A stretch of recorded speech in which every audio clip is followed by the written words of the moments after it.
sobre listo, la grabación de emisión. Ahora, cefaleas y dolor, pasando a lo siguiente. Existen varias cosas. Tengo un mapa ahí bastante bonito que les enseño, que básicamente lo usé para mi clase. Pero bueno, fisiopatología del dolor y de las cefaleas, ¿no? Ahora, existen pasos importantes para que se produzca el dolor. ¿Ustedes saben por casualidad por qué cuando uno va a sufrir un infarto le duele el brazo? Es algo raro, ¿no? Es un sistema muy raro, ¿no? Que la persona sufre el infarto, o sea, va a sufrir el infarto y te dice me duele el brazo, como el brazo izquierdo, que en este caso vendría a ser el más próximo al corazón. ¿Ustedes saben por qué sucede eso?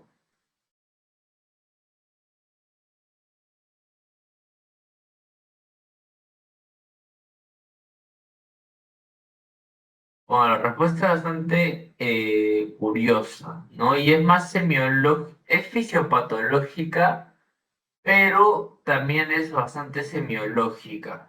¿Por qué le duele el brazo? Sucede que existe algo que se llama nociceptores. Esos nociceptores pues finalmente están en la piel o también puede estar en los órganos, ¿no? Ahora, cuando uno sufre una isquemia, que básicamente por eso es que se da el infarto del miocardio agudo por la isquemia, es las fibras del corazón van a mandar la información hacia la médula y va a converger, es decir, va a llegar, va a entrar, va a hacer sinapsis con la misma neurona que en teoría debería ser la encargada de que sienta dolor el brazo, ¿no? Es por eso que el dolor se irradia, se llama dolor irradiado, porque se está irradiando hacia el brazo, ¿no? Es lo que sucede, ¿no? Y ahí básicamente es un proceso que lo vemos acá. En primer lugar tenemos la transducción, que esto básicamente significa que recibamos el estímulo y lo transformemos en un potencial de acción. Se recibe el estímulo de una noxa, que básicamente es un dolor, por ejemplo, poner una aguja acá, se hace la transducción que finalmente se genera en potencial de acción y de ahí pasa la transmisión. Luego de la transmisión pasa hacia pues, la médula, ¿no? De la médula sube, sube, sube, sube, pasa por la decusación y acá va a haber algo que se llama modulación. Importante. Ustedes se preguntarán, ¿por qué que yo me golpee la cabeza es bastante distinto a que ustedes se golpeen la cabeza? Yo siento más dolor de seguro y ustedes pueden sentir menos dolor. ¿Por qué sucede eso? Porque, por ejemplo, yo y Yanela tenemos distintos tipos de umbrales de dolor, ¿no? Mi umbral de dolor puede ser más bajo y con solo, por ejemplo, que me toquen, me va a doler, ¿no? Eso básicamente es una enfermedad, es un trastorno que se llama alodinia.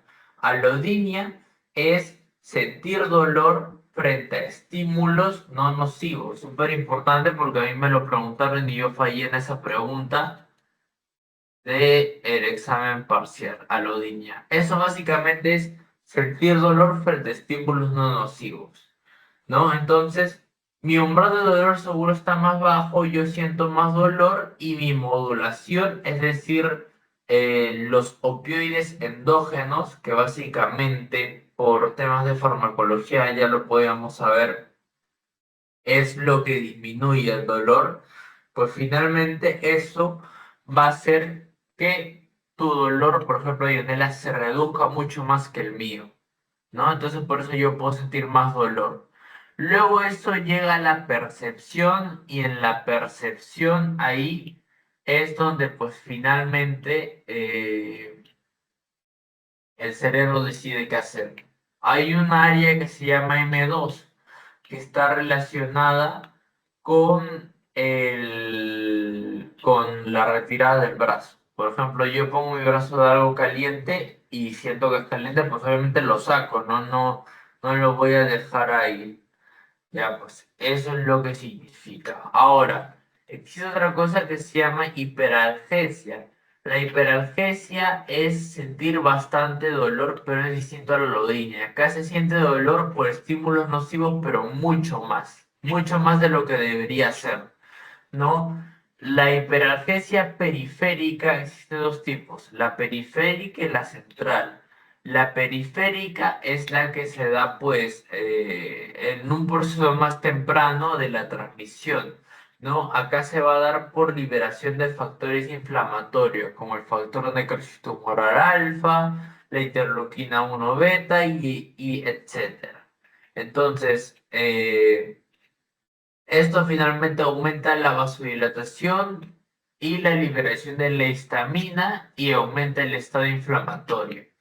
Esto finalmente, todos estos factores, ¿no? Como la histamina, la prostaglandina, la bradicinina, etcétera, que son producidos por el sistema inmunológico, ¿no? Que es reclutado va a aumentar la excitabilidad de nuestro receptor. Es decir, nuestro receptor frente a un estímulo que sea poco va a sentir bastante dolor, ¿no? Va a transmitir bastante dolor en otro, ¿no? Entonces disminuye el umbral y así es como se da la hiperalgesia primaria o periférica. La central, esa ya es mucho más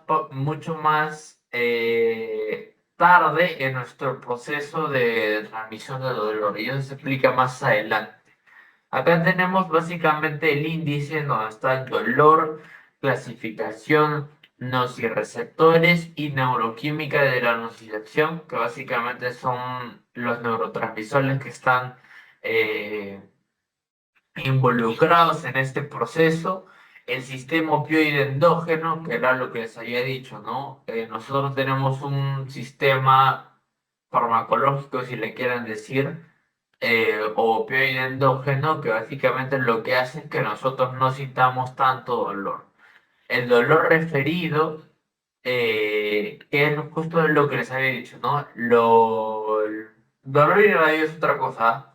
Dolor referido es cuando la persona sufre un infarto del corazón y se va al brazo. Dolor irradiado es distinto, ahí me confundí.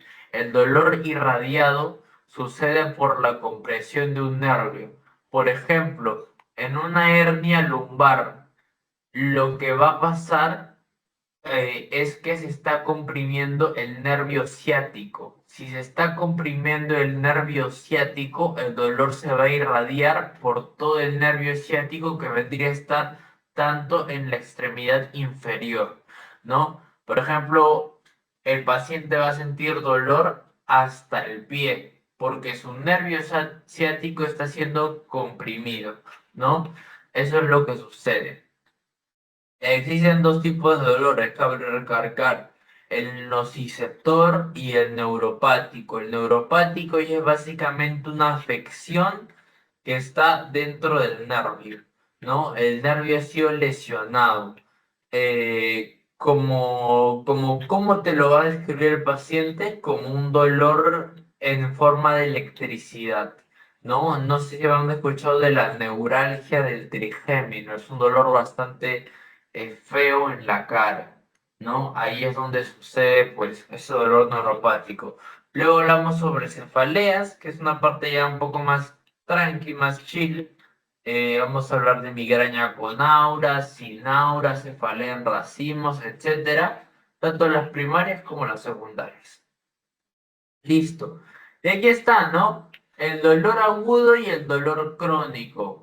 El dolor agudo, pues básicamente es agudo, más rápido, ¿no? Consecuencia inmediata de la activación de los nociceptores. Este tiene una función biológica, es decir, de la protección. Entonces, pues es como una alarma que el cuerpo emite para que tú te des cuenta. ¿no? Acá no va a haber síntomas psicológicos porque como es agudo, no va a afectar tanto la mente, ¿no? Y finalmente, pues aparece por la estimulación química y mecánica, ¿no? Por ejemplo, te quemas, te cae un ácido, eso es químico. Mecánica, te cortas, te golpeas. O térmica, que también existen. Existen los nociceptores térmicos, mecánicos y finalmente multimodales, que es que se activan mediante cualquier estímulo. Entonces, el dolor agudo es un dolor más chill, si es, o sea, si te ayuda, etcétera. Este dolor agudo se transmite por estas fibras, por las fibras A delta. Este fija A delta, no se olviden. Las fibras A delta están pobremente mielinizadas, pero mielinizadas. Es decir, el dolor va a ser mucho más rápido. La mielina hace eso, ¿no? Que el dolor sea más rápido. Luego, las fibras, perdón, el dolor crónico. Este no posee la función protectora, no es algo que se extiende más y es como una enfermedad. No es un dolor persistente que finalmente se autoperpetúa por un tiempo prolongado, incluso después de la ausencia de lesión. Por ejemplo, el herpes. Pero el herpes zóster, no el herpes simple. El herpes zóster básicamente te puede dar un dolor crónico que es bastante feo, es como quemazón, algo así. ¿No? Eso es característico del dolor de Schuster. Entonces, este es refractario a tratamientos. Por ejemplo, frente a un dolor tranqui, un dolor agudo, no sé, te duele el brazo, pues le das un antiinflamatorio, ¿no? Frente a un dolor crónico, el antiinflamatorio le va a hacer cosquillas al dolor, porque el dolor crónico, que en este caso sí es neuropático, no tiene nada que ver un antiinflamatorio si estamos con el nervio. Tenemos que darle qué cosa, algo que disminuya los neurotransmisores. ¿Cómo que podría ser? La gabapentina. La gabapentina es un fármaco que es bastante importante para el dolor neuropático.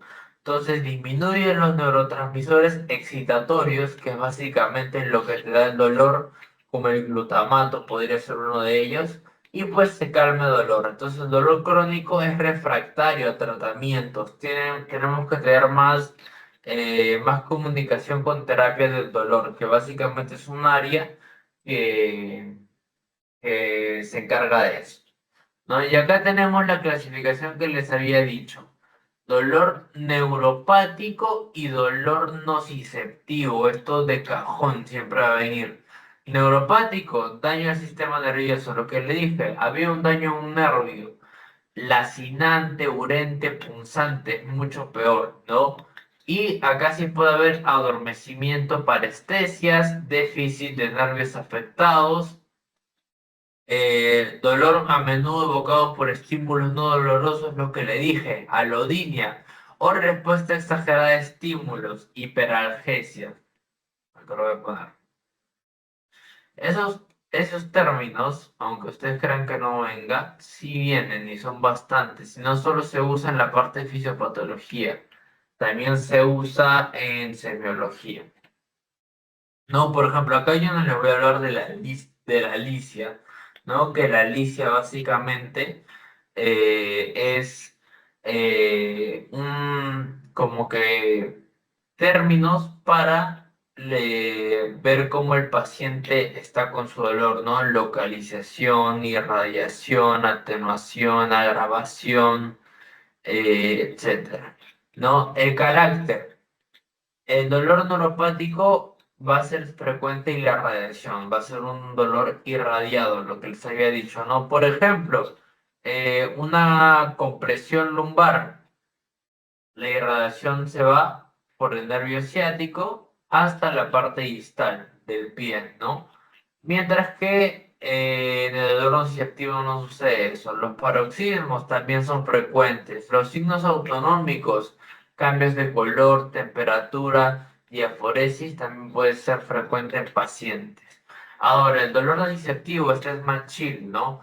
Daño a tejido. Acá si hay un daño a tejido, pues es agudo, palpitante o a presión, ¿no? Es el déficit sensorial aquí va a ser infrecuente. ¿Por qué? Porque no hay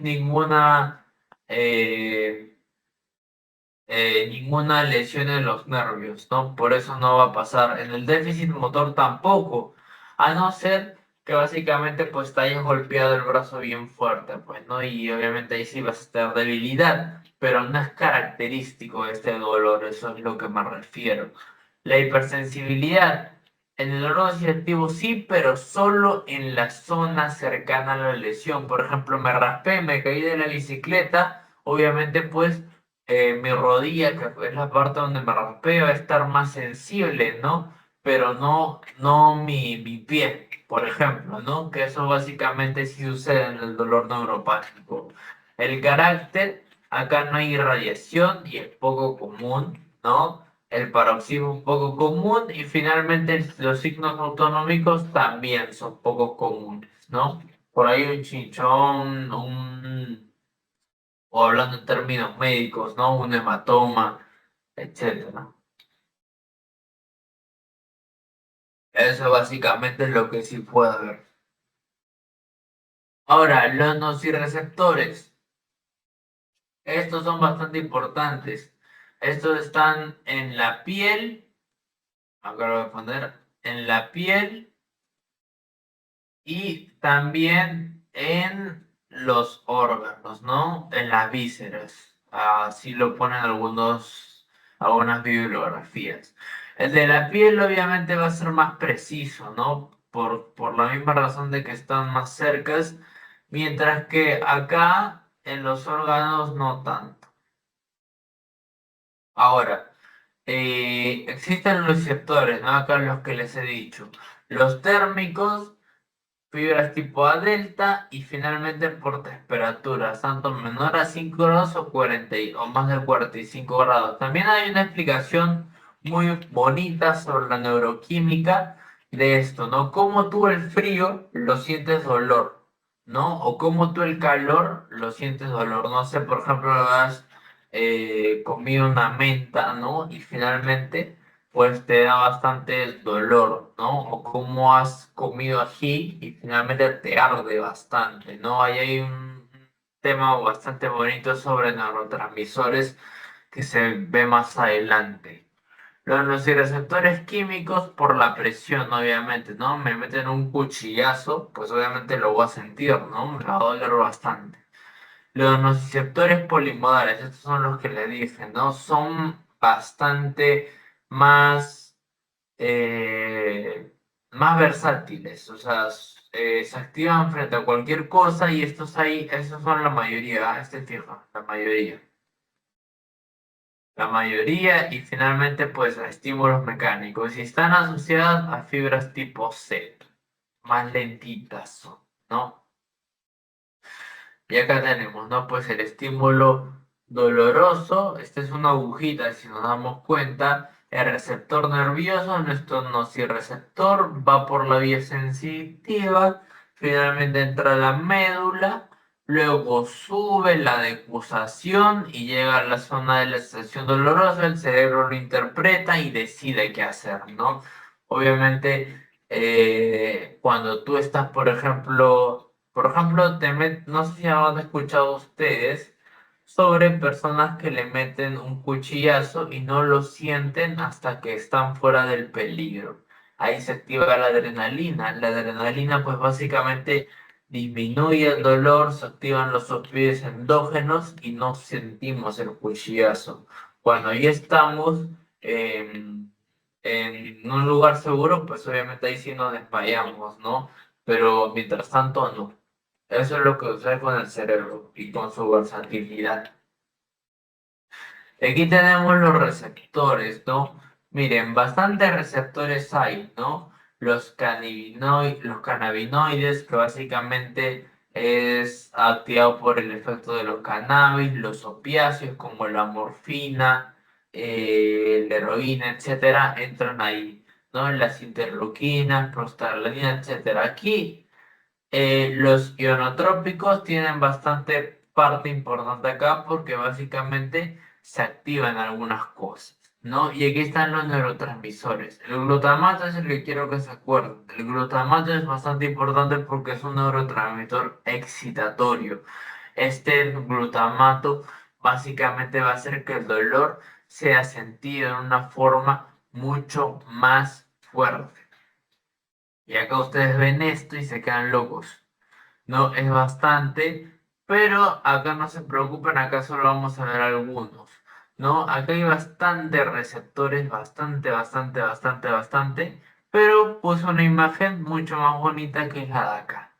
Por ejemplo, existe esto, ya, aquí está. Este es un ají, por ejemplo, el ají tiene una sustancia que se llama capsaicina. Esa capsaicina lo que va a hacer es que finalmente va a activar al receptor TRPV1, que este va a hacer que finalmente el calcio entre y finalmente pues va a haber una excitabilidad en el receptor. Y aquí está, ¿no? Vemos como el calcio. Aquí está, ¿no? Se libera calcio del retículo endoplasmático, ¿no? Y pues finalmente eso lo sucede, ¿no? Hay bastante excitabilidad neuronal. Por ejemplo, vemos acá, esto, también este, que creo que es una mente, TRPV3 y finalmente sucede eso. ¿No? Esos son los receptores y básicamente esta es la neuroquímica del dolor, ¿no? De lo que sucede, ¿no? Acá tenemos más, ¿no? Por ejemplo, el frío en el TRPM8. Ahí finalmente calcio y sodio, ¿no? Aquí está el calcio y aquí está el sodio, ¿no? ¿Qué más podemos ver aquí? El TRPV1, ¿no? Justo el de que vamos a hablar. Capsaicina o un ají te comes, pues aquí está tu calcio y tu sodio, ¿no? Que va a tener la parte importante acá, ¿no? Bueno, eso es básicamente lo importante sobre el dolor. Ahora, ¿qué es? Ahora, aumentando con farmacología un poquito, activamos nuestro receptor opiáceo, entra la morfina, por ejemplo. La morfina le damos a nuestro paciente en su receptor mu, delta o kappa, que son receptores que deberían saber sobre los opiáceos. Y pues finalmente esto va a hacer que haya una modulación del dolor. Es decir, la excitabilidad de la neurona disminuye y el dolor no se va a sentir por el paciente. Así aliviamos el dolor en clínica a pacientes con cánceres, ¿no? El cáncer es uno de los dolores más feos, los tumores es uno de los dolores más fuertes que tienen que ser manejados con morfina, con otros opiáceos, ¿no? Otros narcóticos, que finalmente pues ayudan al paciente a que no sienta tanto dolor y tenga un cuidado paliativo de manera correcta, ¿no? Que finalmente no sufra antes de su fallecimiento. Eso es lo que sucede. Por eso es que el dolor es bastante importante. En todos lados vamos a ver dolor, porque básicamente el paciente la mayoría de veces, ¿por qué va a venir? Por dolor, ¿no? Más allá de otros síntomas, ¿no? Ahora, ahí están los sistemas inhibitorios, ¿no? Los opioides, alfa-adrenérgico, colinérgico y GABAérgico, ¿no? Aquí entra la gabapentina, ¿no? Que le dije que era un fármaco, trata de asimilar la función de este neurotransmisor, ¿no? De que se llama GABA. Uy, aquí está, gabapentina. Listo. La sustancia P, el glutamato y el péptido relacionado con el gen de la calcitonina. Entonces, la estimulación nociceptiva en presencia de una lesión inflamatoria induce la liberación de mediadores químicos que ya vimos como la histamina, como la serotonina, etcétera, prostaglandinas también que finalmente son característicos de procesos lesivos duraderos, ¿no? Aparecen fenómenos de sensibilización, que era la sensibilización primaria, lo que les había dicho, ¿no? Que finalmente, pues, dan la hiperalgesia, o también podría ser alodinia, ¿no? Se altera la respuesta habitual frente al estímulo y pues finalmente el paciente lo que va a sentir es dolor apenas le toque la carne, ¿no? Eso es lo que va a suceder. Listo. Aquí tenemos esto, ya, listo. Esto es básicamente lo que les había dicho. La sensibilización primaria. Por ejemplo, un daño tisular va a mandar tanto a las células inflamatorias como al sistema inmunológico. Nuestro sistema inmunológico lo que va a hacer nuestro, por ejemplo, que el mastocito, por ejemplo, nos libera la histamina y finalmente estos van a ser factores que lo que van a hacer es aumentar al nociceptor. Al nociceptor lo hacen que tenga mayor excitabilidad y por eso es que el nociceptor se va a activar bastante rápido. Se activa, lleva a la primera neurona, llega a la segunda neurona, que vendría a ser ya en la espina, y finalmente se va al cerebro y el cerebro detecta qué cosa, que es dolor. Como detecta que es dolor, ya pues finalmente se toma. Eso es lo que es sensibilización primaria, que esta imagen lo puse, pero como ya le expliqué al principio, pues básicamente acá lo debemos entender mucho mejor, ¿no? Listo. Y acá tenemos la corteza cerebral, ¿no? Bastantes áreas que son bastante importantes. Esto no lo toman tanto, ¿no? Pero es básicamente bastante importante para saber qué es lo que haría. O sea, clínico no es, ¿ya? Porque eso el paciente no te va a preguntar. Médico, sí es bastante importante, ¿no? Porque el paciente va, o sea, cuando quita la mano, por ejemplo, eh, tú ya sabes que eso es porque finalmente se ha activado la área M2, ¿no? Ahora, la corteza somatosensorial, tanto S1 como S2, son bastante importantes. ¿Por qué? La S1 está, que la vemos ahí, está ubicada en el lóbulo parietal, pues, ¿no? En el giro postcentral y procesa la localización, intensidad característica del dolor, ¿no? Básicamente la licia, ¿no? ¿Dónde le duele, señor? ¿O cuánto le duele? Me duele bastante. O me duele en el, no sé, en el brazo. Ya, pues ahí su S1 está teniendo actividad. La corteza somatosensorial secundaria, por ejemplo, también está en el lóbulo parietal, pero este participa en la interpretación más compleja, ¿no? ¿Cómo qué cosa? Señor, ¿hace cuánto le duele? Me duele hace un mes. Ya tú vas pensando, ¿no? O también le dices, señor, ¿frente a qué le duele? Hay un agravante que le duela, por ejemplo, está haciendo ejercicio y le duele más. El señor te dice, sí, ya, pues ahí su, su corteza somatosensorial secundaria está teniendo acción. Hay otra que se llama corteza insular. Esta procesa la parte emocional y afectiva del dolor, ¿no? Contribuye a la sensación de que este dolor es desagradable. Luego la corteza cingulada anterior, esta básicamente se encarga del componente emocional, ¿no? Como el sufrimiento, la angustia. Y la corteza prefrontal, que para mí es la más importante, involucrada en la evaluación cognitiva del dolor, ¿no? Por ejemplo, las decisiones frente a qué hacer, ¿no? Sobre cómo reaccionar.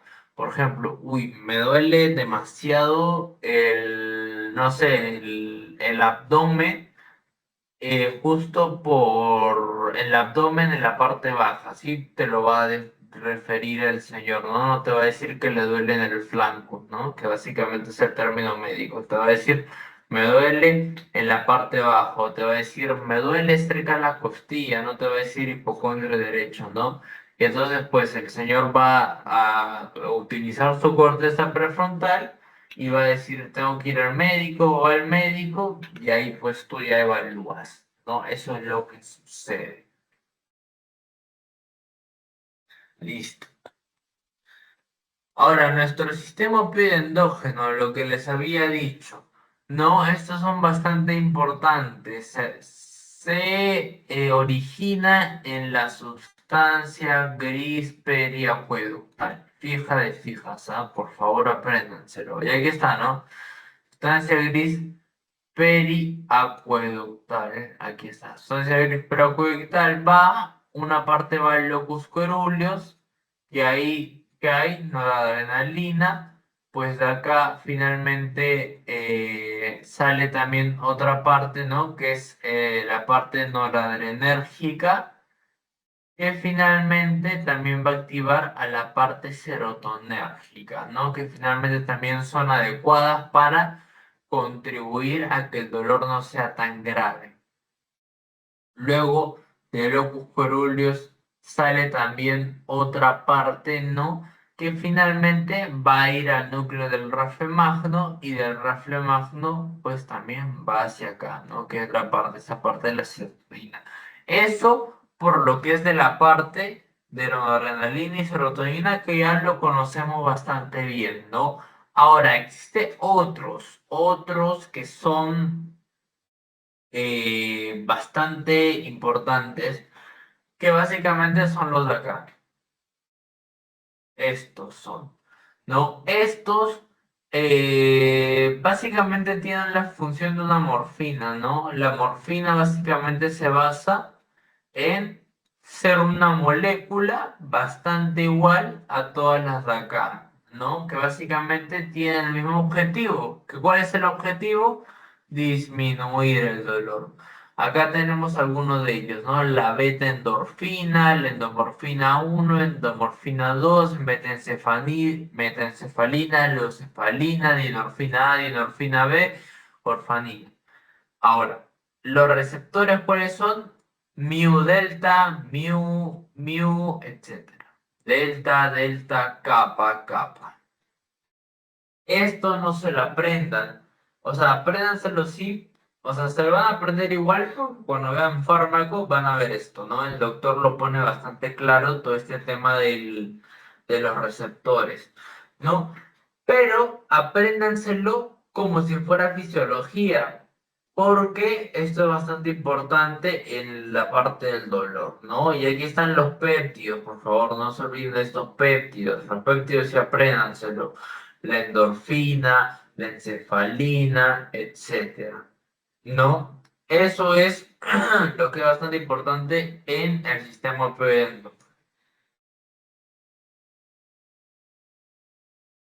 Y aquí está lo que les dije. El dolor visceral y el dolor referido. Hay un dolor, y se lo voy diciendo bastante acá. Me hubiera gustado que me hubieran dicho esto cuando yo estaba en, en fisiopatología, ¿no? La pancreatitis tiene un dolor bastante característico, y esto no se lo olviden porque en toda su vida médica se lo van a preguntar.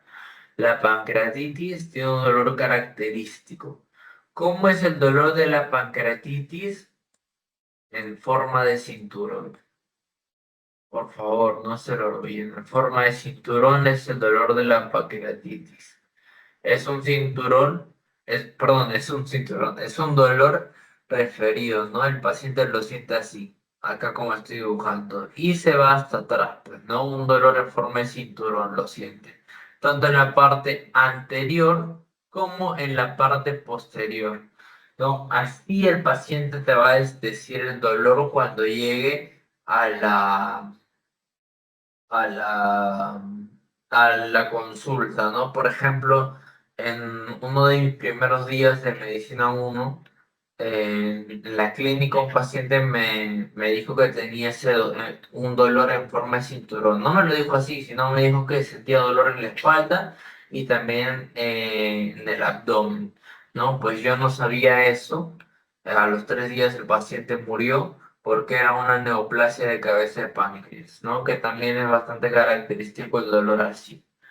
¿No? Entonces, por favor, eso nunca se lo olviden, que la pancreatitis es un dolor en forma de cinturón, ¿ya? Entonces, ¿en qué se basa básicamente el dolor visceral y dolor referido, ¿no? Ya les lo he mencionado al principio, ¿no? Por ejemplo, a ver, ¿dónde está el mouse? Aquí está. Empecemos acá. Esa está un poquito más clara. Por ejemplo, esta es la pielcita y acá tenemos las terminaciones nerviosas libres, ¿no? Nuestros nociceptores. Por, e- por ejemplo, ¿qué puede pasar? No sé, le meto a ver, no, esperen. Esto es lo más fisiológico. Aquí están las fibras y ya, acá no va a haber ningún daño porque estamos hablando de dolor visceral. Mientras que, por ejemplo, acá, que esto es un intestino, por ejemplo, un cólico o vísceras huecas, ¿no? Por ejemplo, el paciente tiene cólico, se activan las fibras aferentes libres acá nerviosas y se transmite el dolor primero en una hora y llega hasta la médula. ¿No? Cuando llega a la médula nos podemos dar cuenta de algo. Aquí está bastante claro, ¿no? Se dan cuenta que las terminaciones nerviosas de la piel, que es la parte de acá, también convergen en el mismo lugar que la del dolor de los intestinos, ¿no? Y es por eso que justo aquí están muy cerquitas y esto ya pues saca otra fibra nerviosa, ¿no? Que finalmente pues esta se va al cerebro y en el cerebro este lo interpreta como si fuera tanto de la víscera, que en este caso es el intestino, y también como si fuera de la piel. Lo percibe como ambos. Entonces lo percibe como ambos y pues finalmente lo interpretamos mal, ¿no? Por ejemplo, acá, esto que es un infarto al corazón, ¿no? Se sienta acá, se irradia y pues finalmente se llega a irradiar hasta el brazo. El cerebro lo ha procesado mal. Por ejemplo, acá tenemos otro, isquemia en los tejidos. Tenemos, por ejemplo, espasmo del músculo liso en una víscera hueca, que son ejemplos de dolor visceral, lesiones químicas sobre su superficie o también dilatación en exceso, ¿no? Entonces las fibras nerviosas van, las fibras nerviosas C hasta acá, neurona, llegan a la médula, que vendría a ser todo esto de acá, ¿no? Y pues finalmente eh, convergen en el mismo lugar que otra parte que vendría a ser la piel, ¿no? Eso es lo que sucede. Entonces, en eso se basa el dolor referido, que básicamente hay un mismo lugar en el que convergen ambas terminaciones. Bastante curioso, pues no esa, bueno, este evento fisiológico, ¿no? También, ¿qué más puedo haber? Eso es lo mismo, ¿no? Un ejemplo más clarito, ¿no? El intestino, la piel, por ejemplo, acá un apendicitis podría ser. Va, la neurona, y justo en el mismo lugar, ¿no? Neurona de segundo orden que reciben señales dolorosas desde la piel y también desde nuestro apéndice. En este caso, en el mismo lugar, se va su vía de pulsación y llega al cerebro y el cerebro dice, oye, me duele la piel también, ¿no? O sea, me duele una zona. Por ejemplo, el epigastrio. Me duele el epigastrio también y el paciente siente dolor en el epigastrio a pesar de que tiene una apendicitis, ¿no? Que en este caso vendría a ser en otro lugar que no sea el epigastrio. Y aquí está una parte importante de los dolores referidos, ¿no? Por ejemplo, ¿a cuál podemos ver?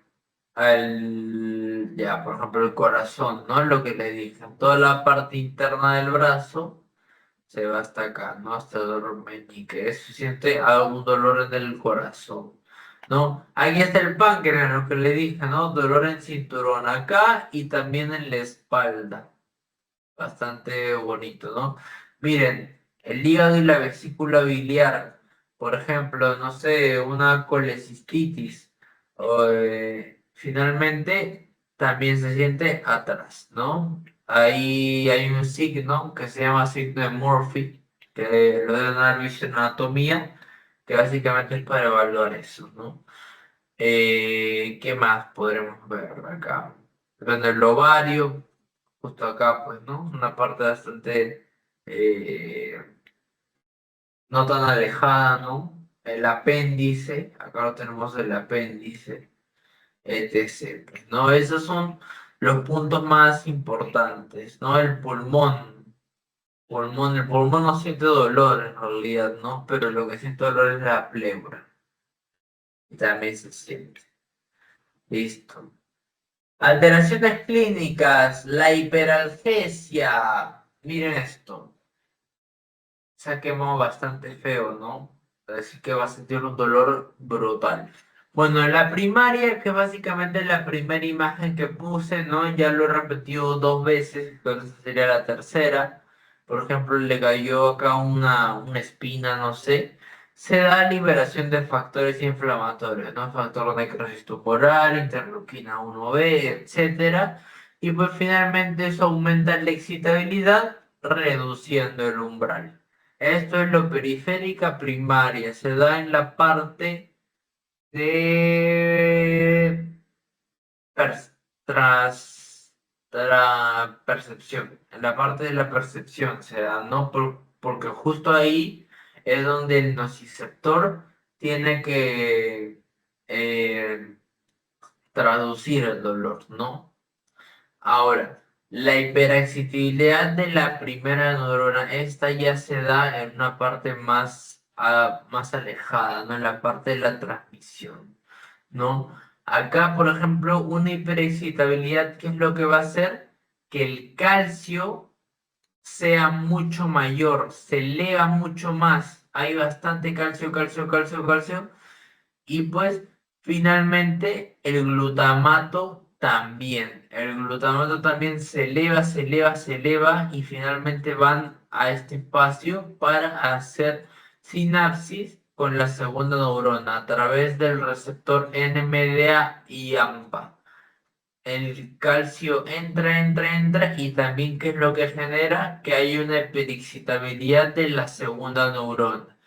También el calcio también entra y pues finalmente la excitabilidad de esta neurona va a ser mucho mayor a la que debería ser, ¿no? Y ahí pues finalmente se da la hiperalgesia. Por ejemplo, eso de ahí es un paciente que ha recibido bastante, o sea, se ha bronceado, ¿no? Bastante radiación del sol y pues finalmente le ha quedado esto, ¿no? Bastante feíto, ¿no? Una hiperalgesia, ¿no? Apenas tú le toques acá, le va a doler todo, literalmente, pero todo. Y que está los dos herpes zóster que les había dicho, ¿no? Esto se da por finalmente una infección primaria de la varicela, ¿no? Acá, por ejemplo, llega la vesícula por la infección de la varicela. Vamos por el principio. Le da al niño esta infección de la varicela, pues finalmente esta varicela llega y se va a quedar en el ganglio de la raíz dorsal. Ahí va a estar la varicela latente, ¿no? Ahí se va a quedar a pesar de que ya haya sanado.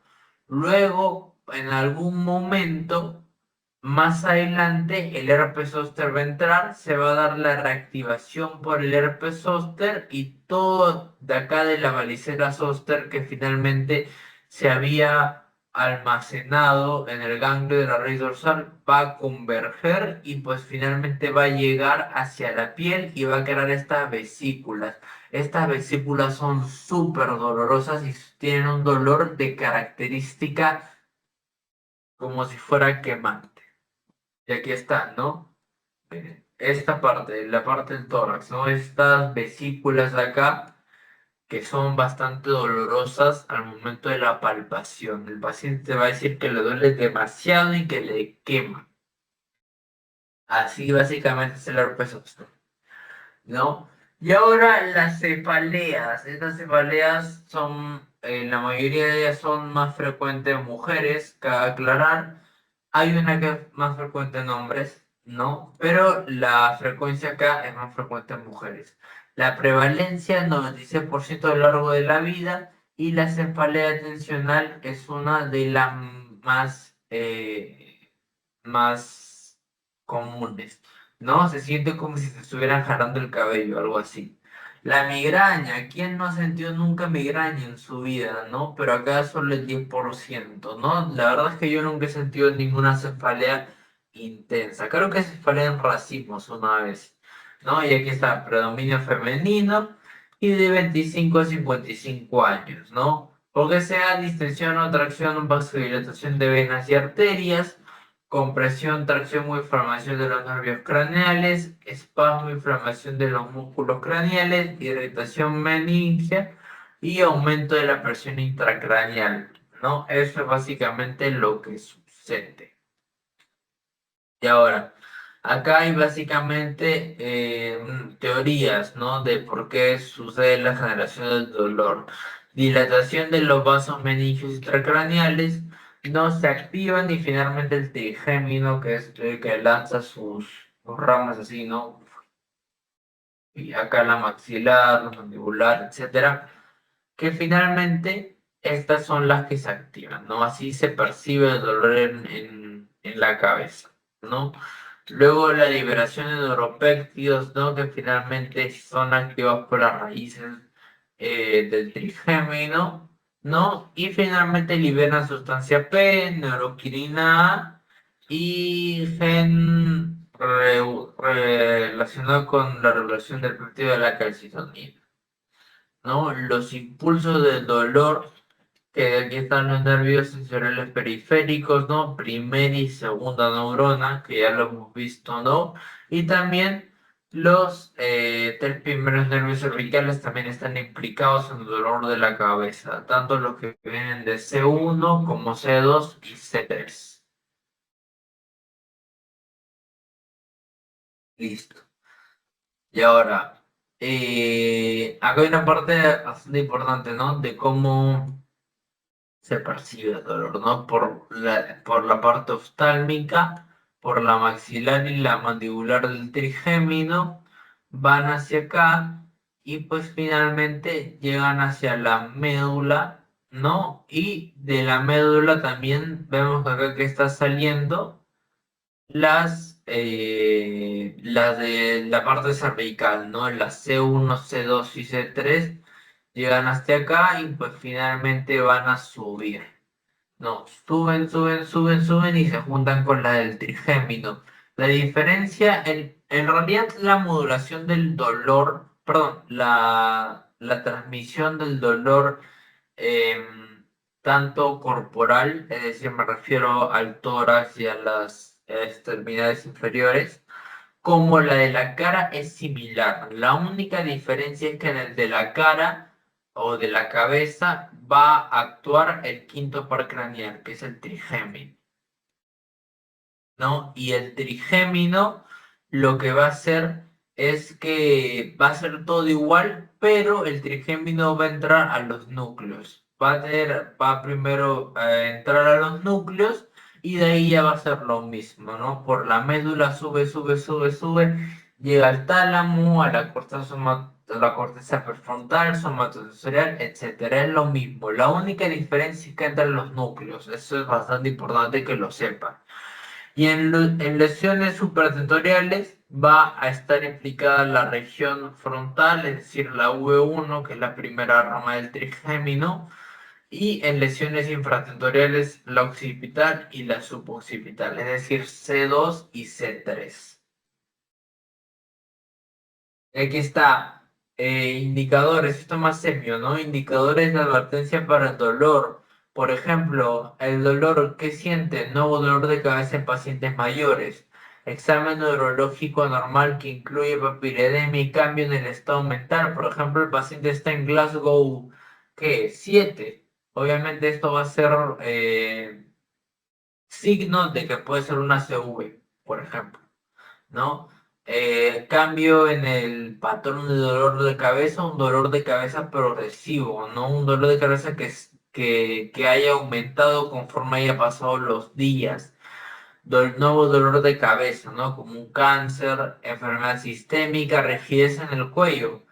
Un signo bastante interesante. ¿Ustedes saben qué significa la rigidez en el cuello? Es una enfermedad bastante común, ¿ah? Y bastante preguntada la rigidez en cuello. Ni infecciones, ¿no? Que te da siempre. Deberían saberlo porque se lo van a preguntar se lo deben haber preguntado en microbiología. Es meningitis. La meningitis es bastante significativa cuando hay rigidez de cuello. Cuando hay rigidez de cuello estamos hablando de una meningitis. No, la fiebre, pues la fiebre es un signo bastante común, ¿no? Hay que ver el patrón de esa fiebre. Erupción, disparo de tos y esfuerzo, por ejemplo, maniobra de Valsalva, ¿no? Cuando pujas. Dolor de cabeza en el embarazo, posparto. Te puede hablar de una hemorragia posparto, ¿no? Que puede evolucionar a síndrome de Sjögren. Primer o peor dolor de cabeza, que eso podría ser una hemorragia subaracnoidea. Listo, bastante importante. Las cefaleas primarias, y aquí están, ¿no? Que finalmente son las que no están ligadas a un trastorno de por medio. No tenemos la migraña. ¿Cuál es la característica de la migraña? Que es dolor en un solo lado, hemicranial de característica pulsátil, empeora con la actividad física, acompañada de náuseas, vómitos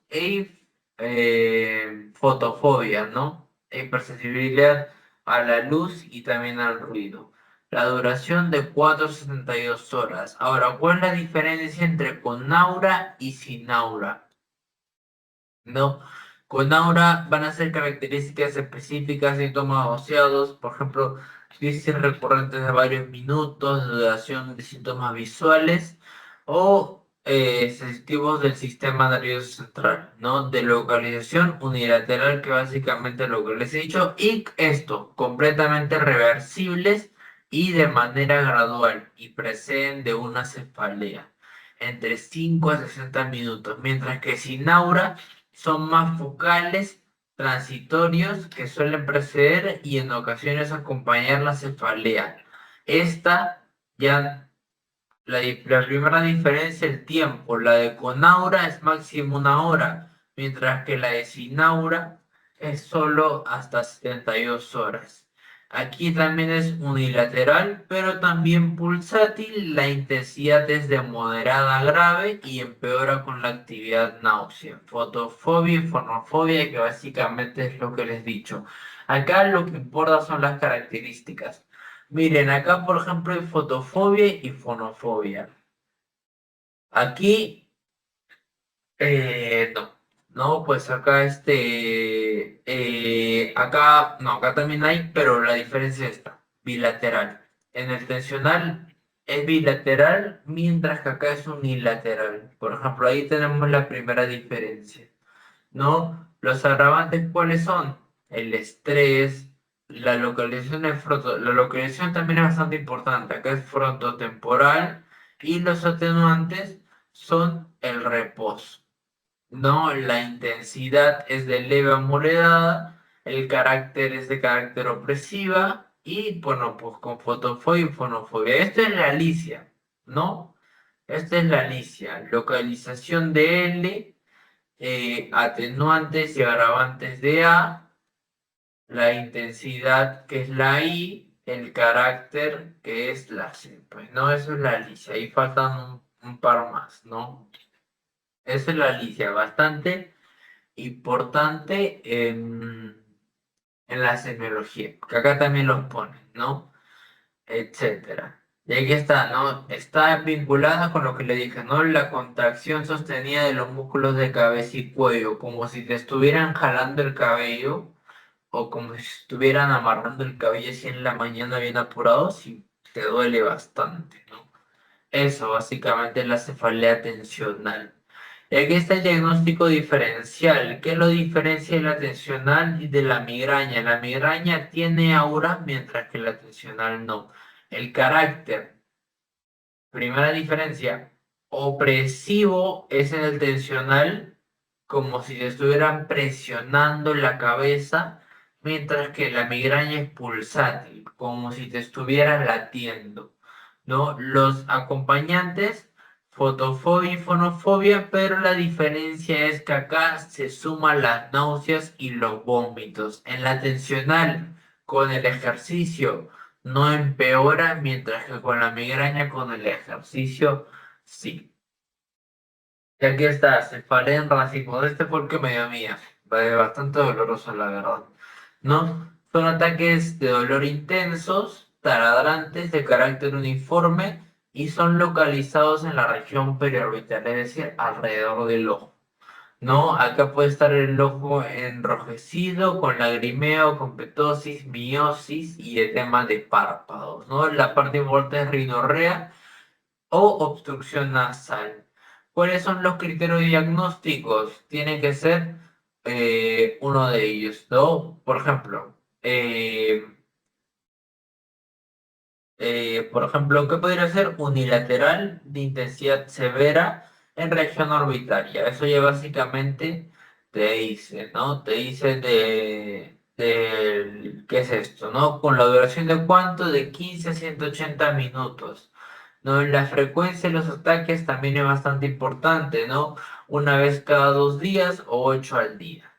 ¿No? Y hay más criterios acá que están relacionados con los otros, ¿no? Por ejemplo, el A, C y el E, por ejemplo, en uno de ellos es 5 ataques que cumple con los criterios de B al D, la C que es uno de los dos siguientes, ¿no? Al menos uno de los siguientes síntomas o signos mencionados en las manifestaciones clínicas, ¿no? Como por ejemplo, el ojo enrojecido, el lagrimeo, el edema de párpado, ahí se cumpliría uno de ellos, ¿no? O la sensación de inquietud y agitación, ¿no? Eso es básicamente lo que sucede.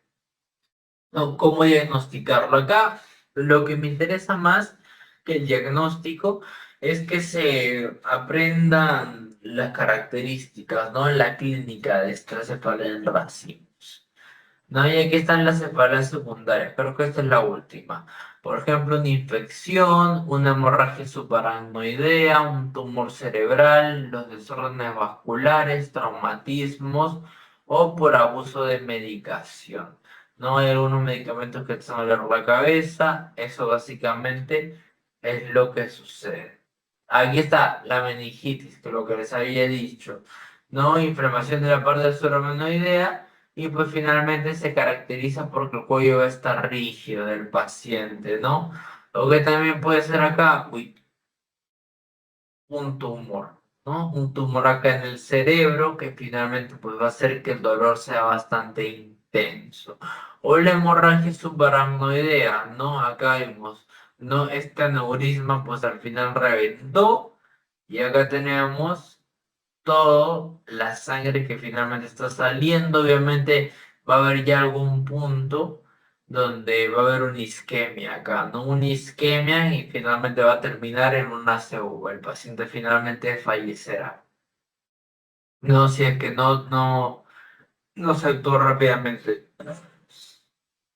Bueno, eso básicamente lo que es dolor, ¿no? Entonces, la próxima clase sería el siguiente eh, domingo, ¿no? El siguiente domingo. Voy a parar la grabación y voy a pasar el post-test.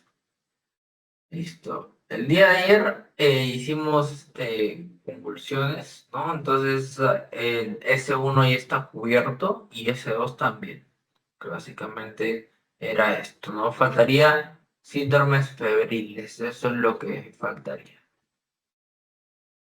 Listo. A ver, entonces ya que tengo acá el sílabus,